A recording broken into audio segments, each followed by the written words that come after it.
നമ്മുടെ പുതിയ വീഡിയോയിലേക്ക് എല്ലാവർക്കും സ്വാഗതം. നമ്മളിവിടെ ബേക്കിംഗ് പൗഡറും ബേക്കിംഗ് സോഡ ഇല്ലാതെ നല്ലൊരു കേക്ക് നമുക്ക് ഉണ്ടാക്കാം. നിങ്ങൾ ഈ വീഡിയോ കണ്ടിട്ട് ഇതൊന്ന് ഉണ്ടാക്കി നോക്കിയാൽ എപ്പോഴും നിങ്ങളിത് തന്നെ ഉണ്ടാക്കുള്ളൂ. അത്രയ്ക്ക് ടേസ്റ്റും അത്രയ്ക്ക് ഹൈറ്റും സോഫ്റ്റുമാണ് ഈ കേക്ക്. 1 കപ്പ് മൈദ എടുക്കുക, നല്ലപോലെ വടിച്ചെടുക്കണു. 1/4 കപ്പ് കൊക്കോ പൗഡർ എടുക്കുന്നു, അതും വടിച്ച് തന്നെ ഇടുന്നു. അതിനുശേഷം നമ്മൾ നല്ലതുപോലെ അരിക്കുന്നു. 3 പ്രാവശ്യം അരിച്ചാൽ നല്ലത്, 1 പ്രാവശ്യം അരിച്ചാലും കുഴപ്പമൊന്നുമില്ല. പിന്നെ നമ്മൾ നല്ലപോലെ വിസ്ക് യൂസ് ചെയ്താൽ മതി. ഇനി 1 കപ്പ് പഞ്ചസാര പൊടിച്ചത് വേണം. 1/4 ടീസ്പൂൺ നമ്മൾ ഉപ്പ് ചേർക്കുന്നുണ്ട് കേട്ടോ അതിനകത്ത്, ഒരു പിഞ്ച് മതി.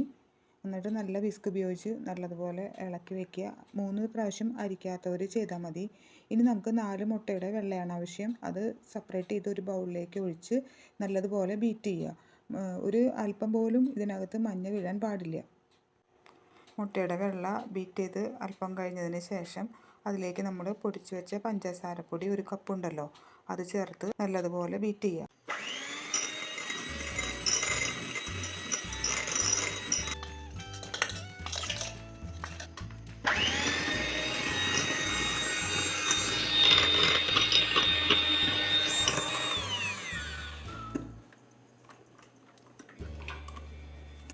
ബീറ്റ് ചെയ്ത് വരുമ്പോൾ വിപ്പിംഗ് ക്രീമിനെ പോലെ തോന്നും, നല്ല വെളുത്തിരിക്കും. ഇനി 1 ടീസ്പൂൺ വാനില എസൻസ് ചേർത്ത് അല്പസമയം ബീറ്റ് ചെയ്യുക.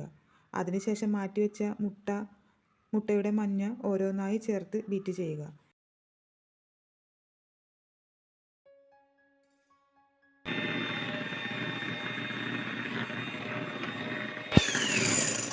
നമുക്കിതിലേക്ക് വേണ്ടത് 4 മുട്ടയാണ് കേട്ടോ. 4 മുട്ടയുടെ വെള്ള മാത്രമാണ് നേരത്തെ എടുത്തത്. ആ 4 മുട്ടയുടെ മഞ്ഞ ഉണ്ടല്ലോ, അതാണ് ഇതിലേക്ക് ഓരോന്നായി ചേർക്കുന്നത്. ലാസ്റ്റ് നമുക്ക് 2 ടേബിൾ സ്പൂൺ ഓയിൽ ചേർത്ത് അല്പസമയം മാത്രം ബീറ്റ് ചെയ്യാം.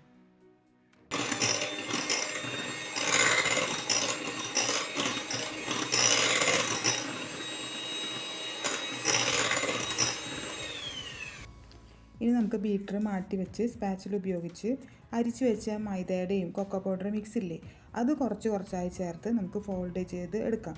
ഇത് വളരെ ശ്രദ്ധിച്ച് ചെയ്യണം. ഫോൾഡ് ചെയ്യുമ്പോൾ ഒരേ സൈഡിലേക്ക് തന്നെയായിട്ട് നമ്മൾ ചെയ്യാനായിട്ട് പ്രത്യേകം ശ്രദ്ധിക്കണം. അതുപോലെ കേക്കിൻ്റെ ബാറ്റർ താഴ്ന്നു പോകാതിരിക്കാനും ശ്രദ്ധിക്കണം. ഇനി നമുക്ക് 2 ടേബിൾ സ്പൂൺ പാൽ ഒഴിച്ച് കൊടുക്കാം. നമുക്ക് ഈ ബാറ്റർ കാണുമ്പോൾ തന്നെ അറിയാം വളരെ നന്നായി അത് വീർത്ത് പൊന്തി വന്നിട്ടുള്ളത്. ഏറ്റവും ആദ്യം ചെയ്യേണ്ട ഒരു കാര്യമാണ് കേട്ടോ നമ്മുടെ മോൾഡിൽ ബട്ടർ പേപ്പർ ഓയിൽ പുരട്ടി വയ്ക്കുക എന്നുള്ളത്. അതിന് ശേഷം അതിലേക്ക് നമ്മുടെ ബാറ്റർ ഒഴിച്ച് നല്ലതുപോലെ തട്ടി വയ്ക്കണം. ഇതിൻ്റെ ഇടയിൽ നമ്മുടെ ഓവനാണെങ്കിൽ 10 മിനിറ്റ് പ്രീ ഹീറ്റ് ചെയ്തതിന് ശേഷം ബേക്ക് ചെയ്തെടുക്കാം നമുക്ക് കേട്ടോ. നോക്കിയാൽ കേക്ക് നല്ല നിരപ്പായ കേക്ക് കണ്ടോ. നമ്മൾ ബേക്കിംഗ് പൗഡറും ബേക്കിംഗ് സോഡയൊക്കെ ഉപയോഗിക്കുമ്പോൾ ചില സമയത്ത് ഇതിൻ്റെ നടുഭാഗം പൊന്തി വരും. ഇത് നോക്കിയാൽ നല്ല നിരപ്പാണ്, നല്ല ഹൈറ്റ് ഉണ്ട്, നല്ല സോഫ്റ്റ് ആയിട്ടുള്ളൊരു കേക്കാണ് നമുക്ക് കിട്ടിയിട്ടുള്ളത്. ടേസ്റ്റിൻ്റെ കാര്യത്തിൽ ഒരു രക്ഷയില്ല കേട്ടോ. എൻ്റെ കസ്റ്റമറിന് വളരെയധികം ഇഷ്ടപ്പെട്ട ഒരു കേക്കാണിത്. അങ്ങനെ ഞാനിതാ 3 ലെയറായിട്ട് അത് കട്ട് ചെയ്ത് വെച്ചേക്കുന്നു കേട്ടോ. പിന്നെ ഞാൻ ഇങ്ങനെയൊക്കെ അതിന് പേര് എഴുതിയിട്ടുണ്ട്. ഇത് 1 kg ബ്ലാക്ക് ഫോറസ്റ്റ് കേക്കാണ് കേട്ടോ.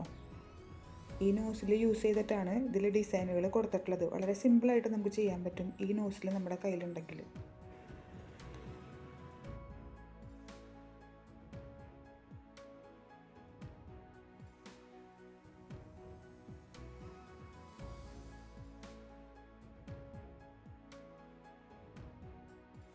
ഈ പിക്ചറിൽ കാണുന്ന നോസിലാണ് ഈ ഫ്ലവർ ചെയ്യാനായിട്ട് എടുത്തിട്ടുള്ളത്.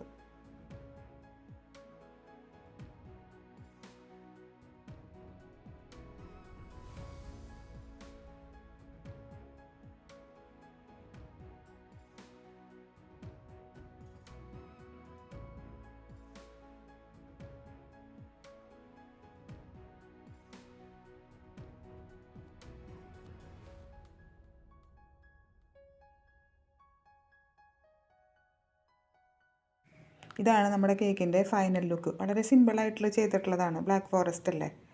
അപ്പോൾ എല്ലാവർക്കും ഇഷ്ടമായെന്ന് വിചാരിക്കുന്നു. ഇനി നമുക്ക് അടുത്ത വീഡിയോ ആയിട്ട് കാണാം.